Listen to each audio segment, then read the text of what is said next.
It's exciting. I'm hoping for something very substantial in the garden shaft. This is where the treasure hunt actually begins. For over 2 centuries, Oak Island has taunted treasure hunters with whispers of gold, mystery, and death. But tonight, that mystery finally cracks open. Beneath Oak Island's windswept soil, a discovery shakes the ground and the history books alike. Seismic scans reveal something no one expected. A hollow void, larger than anything ever mapped in the money pit. But this isn't nature's work. Its walls are too precise, its shape too deliberate. The instruments confirm the unthinkable. A chamber, sealed tight for centuries, untouched by air or human breath since the day it was hidden. The crew freezes. This is no collapse, no cave-in. This is architecture, and in the back of everyone's mind stirs the same electrifying thought. Could this be the legendary Vault of Gold, whispered about for generations? The Templar horde said to lie, buried beneath the island. For Rick Lagina, the answer feels closer than ever. A lifetime's obsession stands only feet away. If you want to witness history unfolding with your own eyes, hit that like button and subscribe, because what happens next will change everything we thought we knew about Oak Island. The descent halts when they hit stone. Not the rough debris of fallen rock, but a crafted wall, layer upon layer of masonry, so foreign it defies categorization. It's not British, not French, not colonial at all.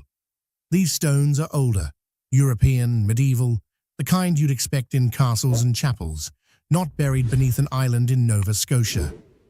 Rick runs his hand across its face, eyes catching the faint scratches etched deep into its surface.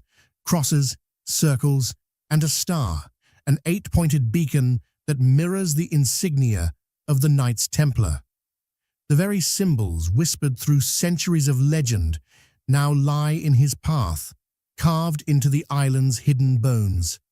Metallurgical tests strike again and again, picking up traces of iron concealed inside the wall, spikes or reinforcements, as if whoever built it meant for it to withstand centuries of assault.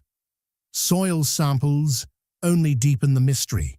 Foreign pollen embedded in the seams, pollen that doesn't belong to this land at all, but to Mediterranean climates an ocean away. Rick exhales, and the truth presses in.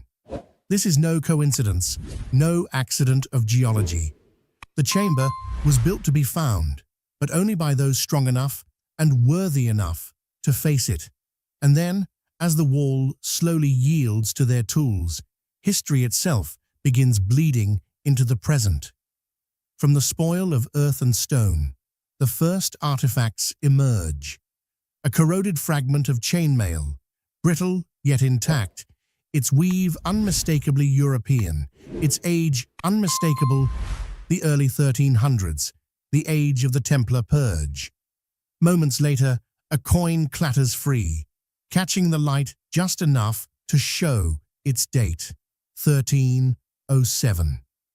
The very year King Philip IV turned against the Templars, branding them heretics and scattering their order into legend.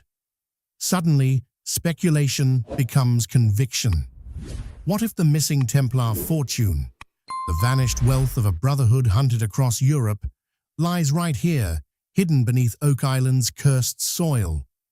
Rick can't shake the thought as he recalls Zena Halpin's controversial maps, her cryptic notations pointing again and again toward this precise ground.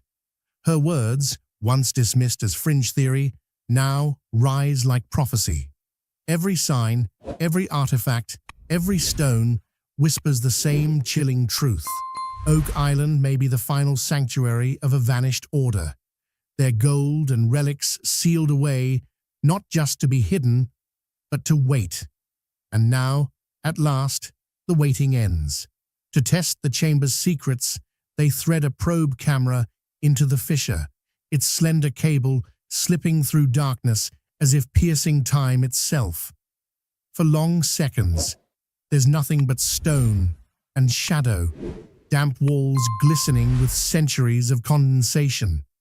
Then a flash, just a flicker, so faint, the operator thinks it's a reflection. But when the lens steadies, the glow is unmistakable. Light ricochets across polished surfaces in geometric order. Rectangles, rows of them, each bar perfectly cut, edges sharp, stacked in deliberate precision against the chamber wall. The color needs no explanation. It's gold. Not dust, not fragments, solid ingots, dozens of them, their surfaces dulled by time, yet still radiating the unmistakable warmth of wealth. The camera pans lower, and the floor sparkles with scattered coins, some gleaming as if freshly struck, others scarred with corrosion. But it isn't their shine that chills Rick. It's the markings, symbols twisted, foreign, not of any European mint he's seen in a lifetime of study. They bear crosses of unfamiliar design, sunbursts, and even spirals that echo symbols carved into medieval chapels thought to be tied to secret orders. The feed continues, catching on a mound of splintered wood. At first, it seems like rubble, but as the camera nudges closer, outlines sharpen into something far more deliberate. Crates, at least one shattered, spilling contents across the stone. Chalices lie sideways in the debris, silver dulled to grey but ornate, etched with intricate lines of script. Fragments of plates glimmer, ceremonial in their form, as if once used for sacred rituals. A half-buried goblet tilts against a fallen beam, its base marked with an 8-pointed star, identical to the one Rick traced on the stone gateway above. His chest tightens, a whisper clawing free before he can stop it. This isn't just treasure. This is evidence, knowledge wrapped in gold. But the island has never surrendered its secrets without resistance. The moment excavation begins, the chamber lashes back. Pumps churn as water surges through the shaft, cold and merciless, pouring in from unseen tunnels as though the island itself bleeds. The flood isn't natural. The patterns are too sharp, too sudden, echoing stories passed down for centuries. The Templars built defenses, intricate booby traps designed to drown intruders long after their deaths. Now, those traps awaken with full force. Rick watches in disbelief as pressure gauges spike, the pumps fighting desperately but losing ground. For every gallon forced out, 2 more seem to rush in, salt-laden and icy. Marty grips the rail, his voice sharp with alarm. One wrong cut, one misstep, and the chamber could implode, entombing its contents for another 1,000 years, or worse, collapse the entire money pit, erasing history in a single breath. The crew works, frantically, sealing breaches, rerouting pumps, adjusting pressure with surgical precision. Still, the realization grows heavy. They're not fighting water, they're fighting design. This was planned, engineered centuries ago, by men who knew how to manipulate tides, stone, and earth. The defenses weren't meant to protect wealth alone. As speculation flies, a darker idea takes hold. Perhaps these traps weren't crafted to keep thieves out, but to guard something far more dangerous than gold. Relics that could alter faith, history, entire nations. Sacred objects not meant for unworthy hands. And as the pumps scream and the shaft groans, Rick feels the curse pressing down like a phantom hand at his throat. The closer they reach toward the heart of the chamber, the more violently the island resists. Then the failures begin. Radios, reliable for weeks, fall silent without warning. Static filling the air. Drones sent to scan the surface above the money pit shudder mid-flight, then drop lifeless into the trees as if struck by invisible force. Batteries drain in minutes, Equipment flickers with erratic glitches, lights dim without explanation. Some of the younger crew laugh nervously, calling it coincidence. Others shift uneasily, eyes darting toward the horizon as if waiting for something unseen. Local workers, men whose families have lived along these coasts for generations, do not laugh.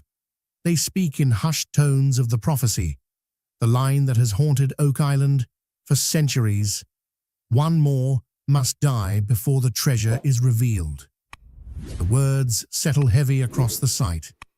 Superstition to outsiders, perhaps, but to men standing above a chamber built with genius far beyond its era, a chamber designed to drown them even in the 21st century, superstition feels far too close to truth. Stories spread like smoke among the workers, tales of fishermen who saw lights dancing above the pit at night, centuries past, blue flames that floated against the wind, orbs that hung in the air, watching, waiting. Guardians, some called them, warnings, others claimed.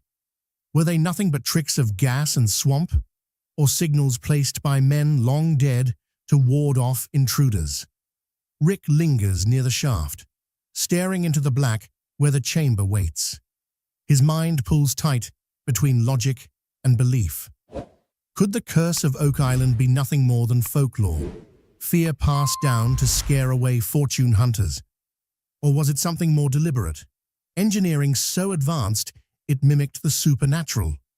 Symbols carved to remind future trespassers that this was no ordinary vault. His rational self whispers answers, but in the silence, with the pumps groaning and the shadows deepening, another feeling claws higher, dread.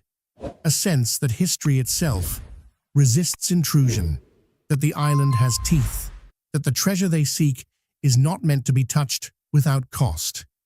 The atmosphere thickens, charged as though the air itself grows heavier. Conversations lower, eyes dart nervously, and even the most hardened among them feel the pressure building. Oak Island has revealed gold, silver, relics before. But this is different. This is the chamber. This is the heart. And now, as machines falter and the island fights back, the haunting truth becomes harder to deny.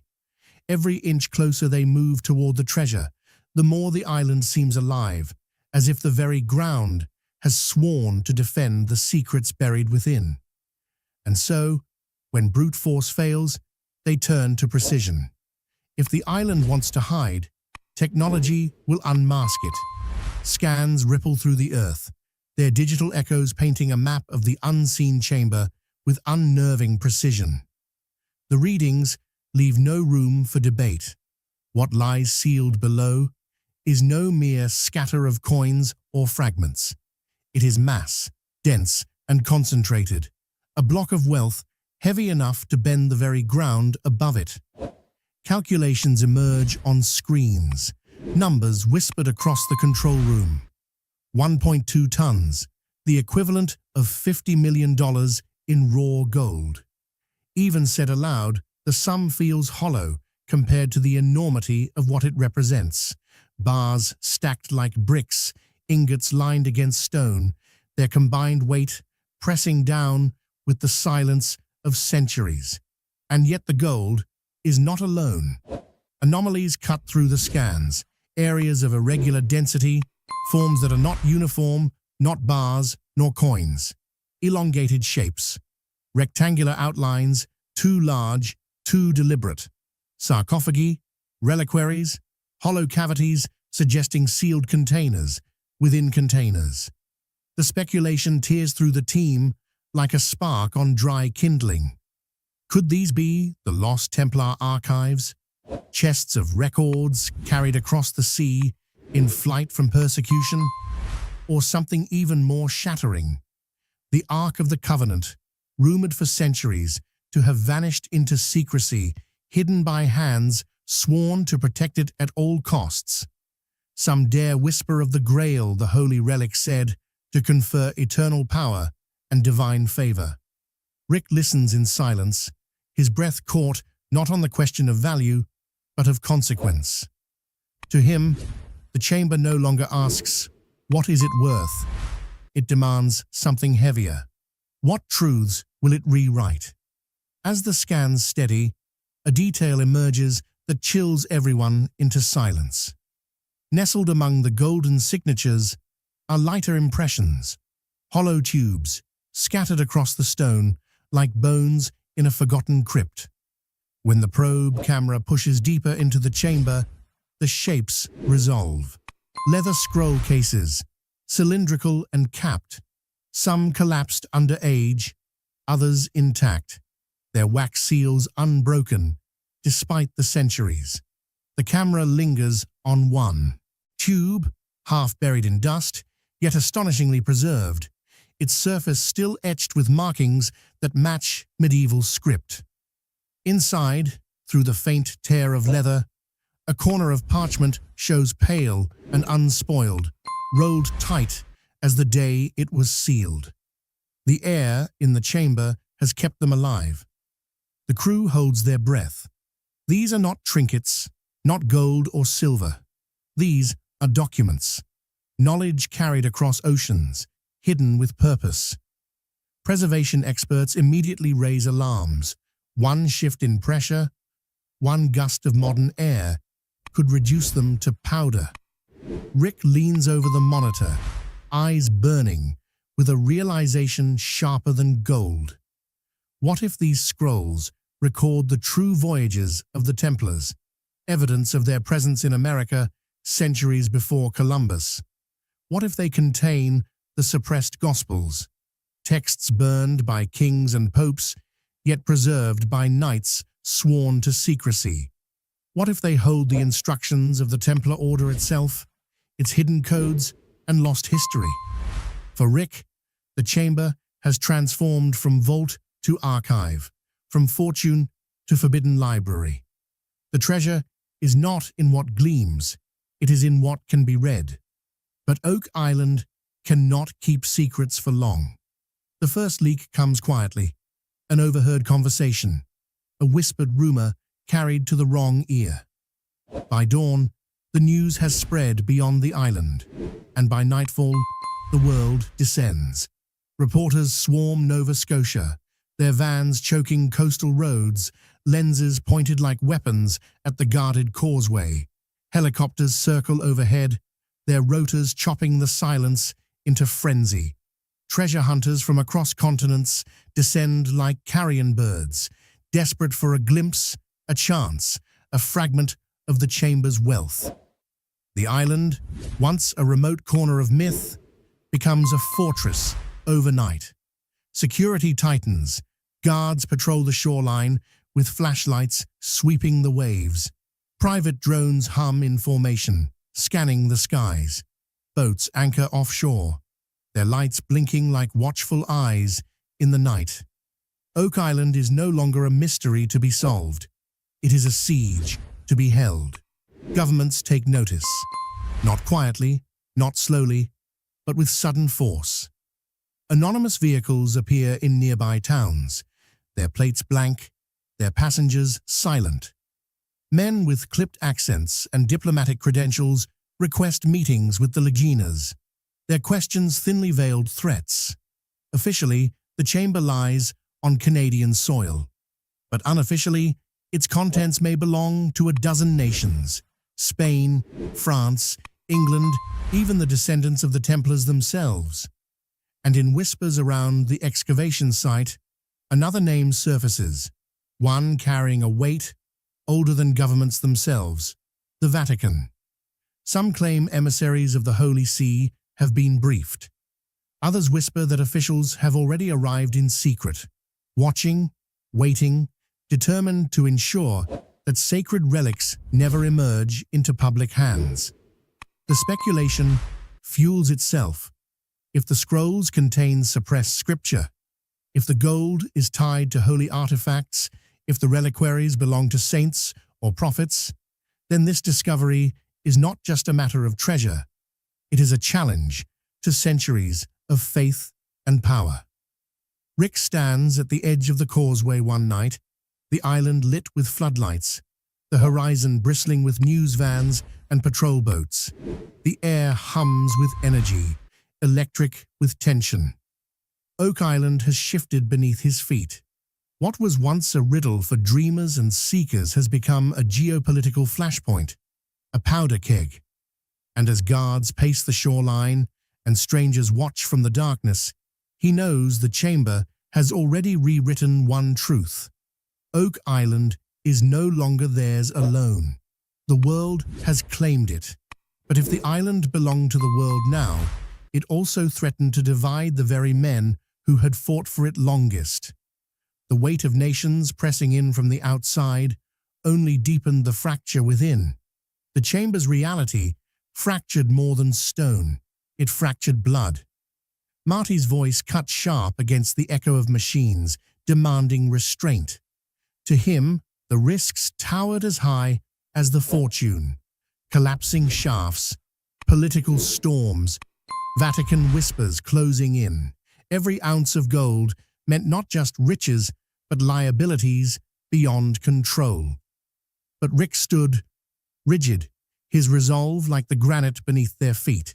He had carried this island on his back for decades, sacrificed his health, his fortune, his life's peace. For him, this wasn't about caution or politics. This was destiny, an answer carved into his very marrow. He leaned close to Marty, his eyes burning with the fire of obsession, and said it plain. If we walk away now, we bury truth itself. The words landed heavy, a sentence and a vow all at once. The air between the brothers thickened. Decisions hung like guillotines. Secure the gold before the chamber buckled.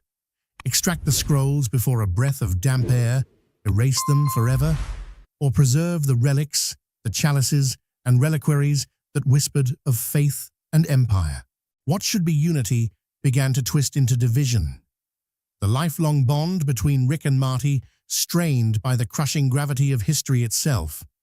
For all the gleam of the treasure, the real battle was here. Two brothers, two visions, both staring into the same abyss. Reinforced shafts groaned as the final supports were locked into place. Pumps thundered, clawing water back from the Templars' ancient defenses.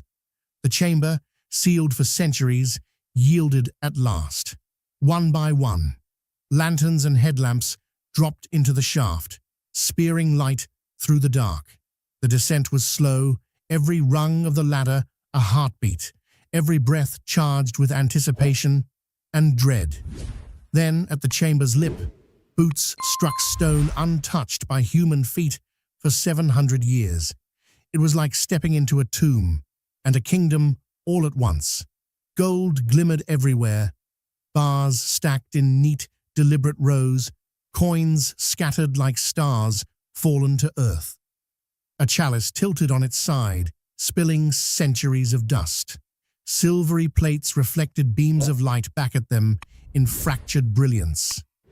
The room was heavy with silence, as if sound itself had been waiting. Dust plumed into the air, thick and choking, like the chamber was exhaling after centuries of stillness. Rick reached forward, his glove trembling. He pressed his hand onto the cool, hard edge of a bar. For decades, he had chased rumors, maps, and theories, endured collapses, floods, mockery, and the shadow of a curse. And now, under his hand, was proof. "It's real," he whispered, his voice cracking like an oath. "We found it." But triumph curdled into terror. As relics shifted, as bars of gold scraped against stone, the chamber groaned. Fissures tore across the walls. Small showers of gravel rained down, followed by a sound deeper, angrier, the slow cracking roar of the island itself, resisting intrusion. Pumps screamed as water surged anew through unseen veins. The ground trembled. Oak Island was alive, and it was lashing back. Above, alarms blared. Cracks spidered through shafts and timbers. The weight of discovery had tipped the balance. Every artifact pulled free shifted the earth closer to collapse. What they held was more than fortune. It was burden, a pressure that threatened to crush them in stone and seawater. And then came the silence again, haunting, oppressive, broken only by the drip of water from ceiling to floor. It was no longer gold they carried, but consequence. Rick's hand shook, not from awe now, but from the dawning realization that their quest had never been about simple treasure. This hoard, this sanctum, had been designed not just to hide wealth, but to guard it with death, to test not greed, but worth. The crew froze, glancing between relics glittering in their lamps and the cracks snaking wider with each second. Marty's face was carved with grim certainty. To him, it was clear. They had awoken something that demanded silence, secrecy, reverence. But Rick, though pale, did not waver. His voice was hoarse, resolute, almost haunted. We came for truth, and truth demands its price. And in that chamber, amid $50 million in treasure and relics that could rewrite the story of the world, Oak Island answered back. The stone shook. The water rose. The past refused to lie still. The Laginas had not just found the gold. They had disturbed the island itself. They had won, but the island demanded its price. The Templars may have left their mark centuries ago, but today, you and I are witnessing history being rewritten. If you want to stand with us as we uncover the next layer of secrets buried beneath Oak Island, make sure you smash that like button, subscribe, and ring the bell, because what's coming next will shake everything you thought you knew.